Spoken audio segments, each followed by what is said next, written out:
नमस्कार दोस्तों, हमारे YouTube channel Guruji from school में आपका हार्दिक स्वागत है।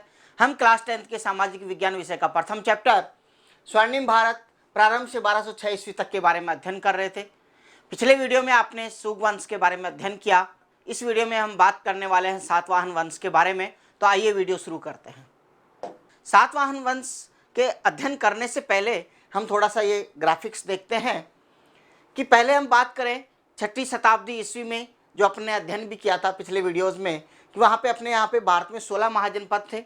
उनमें से मगध चंद्रगुप्त मौर्य के सानिध्य में बहुत ही विकास करता है और पूरे भारत पे उसका प्रभाव स्थापित होता है और इसका साम्राज्य स्थापित होता है। अशोक सम्राट के बाद में क्या होता है कि यहाँ पे जो उत्तराधिकारी होते हैं वो कमज़ोर होते हैं और उसके बाद धीरे धीरे इसका पतन शुरू होता है। अशोक उत्तराधिकारी जो थे उनमें अंतिम मौर्य सम्राट वृहद्रथ की हत्या उसी के सेनापति पुष्यमित्र शुंग ने कर दी और स्वयं क्या बन गया, राजा बन गया और इस तरीके से स्थापित करता है शुंग वंश की। जब शुंग वंश यहाँ पे स्थापित होता है तो यहाँ पे देख रहे हैं मौर्य साम्राज्य का तो लगभग पूरे भारत में विस्तार है, लेकिन जैसे ही शुंग वंश आता है तो यहाँ पर ये विस्तार इसका बहुत कम यहाँ तक सिमट जाता है। और अन्य क्षेत्रों में जहाँ पे पहले मौर्य क्षेत्र हुआ करता था, यहाँ पे जैसे सातवाहन वंश का उदय हो गया, यहाँ पे कलिंग के अंदर कलिंग के चेदी आ गए और यहाँ पे इंडो ग्रीक किंग्स जो हैं, राजा हैं, वो आ गए। इस तरीके से भारत में अपन मौर्य साम्राज्य के बाद में जो अध्ययन करते हैं वो इन जो छोटे छोटे अन्य जो अलग अलग स्थानों पे जो अन्य शासक उभरे हैं या अन्य वंश उभरे हैं उन्हीं के बारे में अध्ययन करते हैं। तो और उन्हीं में कौन कौन से वंश हैं नए, जैसे शुंग वंश, कर्ण वंश, सातवाहन वंश, कलिंग के चेदी वंश, हिंद यवन मतलब इंडो ग्रीक और शक और कुषाण, इनके बारे में हम अध्ययन करते हैं। तो शुंग वंश के बारे में अध्ययन कर चुके हैं और सातवाहन वंश के बारे में शुरू करते हैं। सातवाहन वंश प्रथम जो शासक हैं इसके, इन्होंने लगभग 60 ईसा पूर्व में सिमुक नामक व्यक्ति ने गोदावरी और कृष्णा नदियों की घाटी में सातवाहन वंश की नींव डाली और सिमुक जो शासक हैं वो इन्होंने का राज्यकाल 37 ईसा पूर्व तक माना जाता है और इसी सातवाहन वंश को आंध्र या सातवाहन के नाम से भी जाना जाता है। आगे बात करें इसकी राजधानी की, तो इस सातवाहन वंश की जो राजधानी है प्रतिष्ठान हुआ करती थी, वर्तमान में उसका नाम है पैठन नामक नगरी में थी, जो गोदावरी नदी के तट पर है। यहाँ पे आप देख रहे हैं भारत का मैप जिसमें महाराष्ट्र में यहाँ पे गोदावरी नदी के किनारे यहाँ पे पैठन है जो वर्तमान में मिल जाएगा, यहीं पे इसकी राजधानी हुआ करती थी। इसके आगे बात करें, यहाँ पे थोड़ा सा ये पिंक कलर में आपको दिखाई दे रहा होगा, ये पूरा यहाँ पे सातवाहन जो शासक थे इनका साम्राज्य स्थापित था। हो सकता है ये आपको मैप में हर जगह अलग अलग मिलेगा, उसका कारण यह है कि अलग अलग शासकों के समय में ये इसका जो विस्तार है वो अलग अलग स्थानों तक रहा है। आगे हम बात करें इसके जो तृतीय शासक हैं उनके बारे में, क्योंकि हमेशा ध्यान रखें कभी भी किसी भी वंश के बारे में अध्ययन किया जाता है तो कंटिन्यू नहीं करके हम उनके बारे में विशेष अध्ययन करते हैं जिन्होंने उस वंश के विशेष ऊंचाइयों तक या बुलंदियों तक छुआ है या उसके बारे में बहुत अच्छा विकास किया है। तो ऐसे शासकों के बारे में ही हम बात करते हैं। इसलिए प्रथम शासक के बारे में बात करने के बाद में हम सीधे बात करने वाले हैं तृतीय शासक के बारे में और अपने सिलेबस के अकॉर्डिंग भी बिल्कुल अपन सटीक दिशा में चल रहे हैं। तो सातकर्णी जो प्रथम है ये 27 ईसा पूर्व से 17 ईसा पूर्व तक शासक बने थे और सातकर्णी प्रथम ने सातवाहन वंश की शक्ति और सत्ता का विस्तार किया, अश्वमेध यज्ञ किया, संपूर्ण दक्षिण भारत पर अपनी सार्वभौम सत्ता स्थापित की। सातकर्णी प्रथम की मृत्यु के बाद शकों का आक्रमण, जिससे सातवाहनों की शक्ति में ह्रास होने लगा और महाराष्ट्र में शक वंश का शासन आरंभ हुआ। सातकर्णी जो प्रथम है इसकी बात करें तो इसने अपने वंश की जो शक्ति है, सत्ता है, उसको बहुत विस्तार किया और लेकिन ये जो शासक हैं ये ब्राह्मण धर्म को मानने वाले हैं, वैदिक धर्म को मानने वाले हैं, इसलिए ये क्या कर रहे हैं, अश्वमेध यज्ञ कर रहे हैं और क्या करते हैं, संपूर्ण भारत में इसने क्या स्थापित की, अपनी सत्ता स्थापित की और ये जताना चाहते हैं कि जिस तरीके से ब्राह्मण धर्म में ये दिया हुआ है अश्वमेध यज्ञ करना, अपनी जो ताकत है उसको लोगों को जताना, इसलिए यहाँ पे ये अश्वमेध यज्ञ करते हैं। आपने इससे पहले जैसे मौर्य शासन काल में देखा पूरे भारत पे शासन करते हैं, लेकिन उसके बावजूद भी वो इस तरीके का कोई अश्वमेध यज्ञ नहीं करते हैं। लेकिन यहाँ पे आप देख पा रहे होंगे कि इसका शासन यदि मौर्य के शासन की तुलना करें तो इसका बहुत कम क्षेत्र में है, उसके बावजूद भी क्या कर रहे हैं, अश्वमेध यज्ञ कर रहे हैं, ये अपनी ताकत को लोगों को जताना चाह रहे हैं। दूसरा ये भी कह सकते हैं कि वहाँ पे जो शासक है वो बौद्ध धर्म को मानने वाले हैं, और लेकिन बौद्ध धर्म के विरोध में ही यहाँ पे उसके बाद मौर्यों के बाद में आप देखोगे तो सभी शासक, चाहे सूग ले लो, सूग वंश के शासक ले लो, जैसे या सातकर्णी जो सातवाहन जो वंश है इनके ले लो, ये सभी शासक कौन से धर्म से उभरते हैं? ब्राह्मण धर्म से उभरते हैं, और ये जो वैदिक धर्म है इसकी वापस स्थापना करना चाहते हैं, इसलिए ये करते हैं अश्वमेध यज्ञ। और सातकर्णी प्रथम के बाद में क्या होता है, इसकी वजह से मृत्यु हुई, शकों का आक्रमण हो गया, या सातवाहनों का जो पश्चिमी जो क्षेत्र था वहां पर वो आके अपने शासन या साम्राज्य स्थापित करते हैं।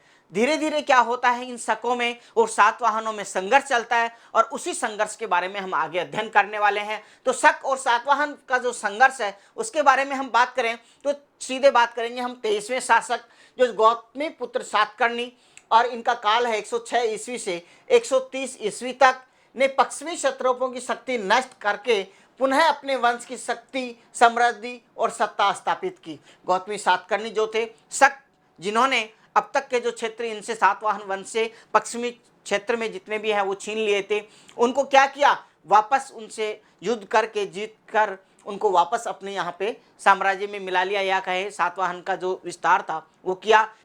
क्या कहा जाता है कि इसने अपने वंश की शक्ति, समृद्धि और सत्ता स्थापित की। आगे बात करें इसके नेक्स्ट शासक 24वां शासक बने गौतमी पुत्र सातकर्णी का पुत्र, इसी का जो पुत्र है कौन, वाशिष्ठी पुत्र पुलुमावी। इसका काल रहता है 130 से 159 ईस्वी तक। इसने शक महाक्षत्रप रुद्रदामन प्रथम की पुत्री से विवाह किया। शक महाक्षत्रप जो रुद्रदामन प्रथम है, इसने वाशिष्ठी पुलमावी को युद्ध करके वह समस्त भूभाग छीन लिया, जिससे पश्चिमी क्षत्रपों को पराजित करके जीता था। जो सातवाहनों ने, जैसे यहाँ पे गौतमी पुत्र सातकर्णी ने शकों से जो क्षेत्र उसने छीने थे, उसके पुत्र जब ये वाशिष्ठी पुत्र जो पुलमावी जब शासक बना तो रुद्रदामन ने क्या किया, इससे वापस युद्ध करके छीन लिए।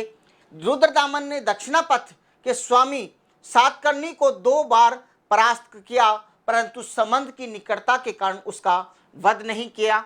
ऐसा हमें जूनागढ़ अभिलेख में स्पष्ट मिलता है कि वह युद्ध में 2 बार उसको पराजित कर चुका होता है, लेकिन मृत्यु क्यों नहीं करता या मृत्यु की घाट क्यों नहीं उतारता है? क्यों? क्योंकि उनका निकटतम संबंध है, क्योंकि उसके दामाद हैं, इस वजह से वह उसको मृत्यु के घाट नहीं उतारता। लेकिन क्या करते हैं, रुद्रदामन जो प्रथम है वह सातवाहन वंश से वह क्षेत्र वापस छीन लेता है जो इसके पिता गौतमी पुत्र सातकर्णी ने युद्ध करके प्राप्त किए थे।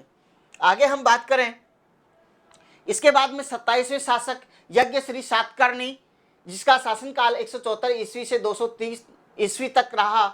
इन्होंने उज्जैनी के क्षत्रों को कुछ भूभागों को पुनः अपने अधिकार में करके अपने वंश कीर्ति पुनः स्थापित की।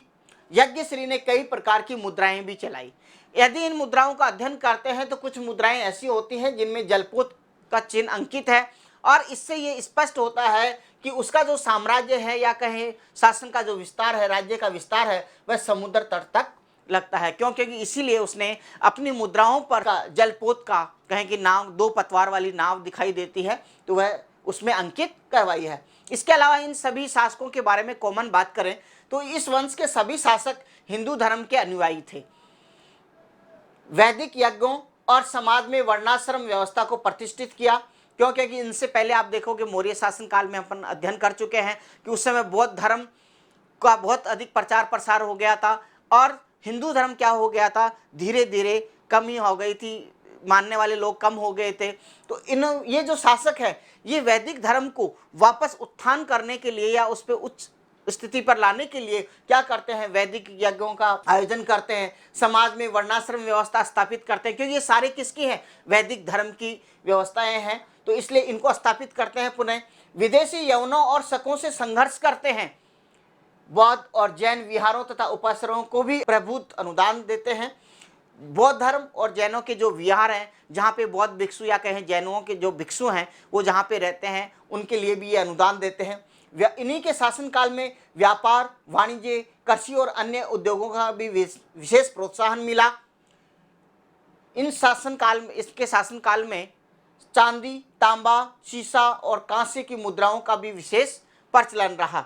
ब्राह्मणों को भूमि अनुदान अग्रहर देने की प्रथा आरंभ की। जो सातवाहन शासक है, इन्होंने ही सर्वप्रथम ब्राह्मणों को भूमि अनुदान देने की प्रथा प्रारंभ की थी। आगे बात करें, पश्चिमी दक्कन में अनेक चैत्य और विहार बनवाए। इनमें कारले का चैत्य सुप्रसिद्ध है। यह 40 मीटर लंबा व 15 मीटर ऊंचा है। यह चैत्य वास्तुकला का अद्भुत नमूना है। चैत्य और विहार क्या होते हैं? चैत्य वो स्थल होते हैं जहाँ पे बौद्ध धर्म के जो लोग हैं, जिनका पूजा जहाँ पे करते हैं, मतलब पूजा स्थल जो होते हैं वो तो चैत्य कहलाते हैं। विहार जहाँ पे बौद्ध भिक्षु रहते हैं, मतलब रहने का जो स्थान है वो विहार कहलाता है, और पूजा स्थल जो है वो चैत्य कहलाता है।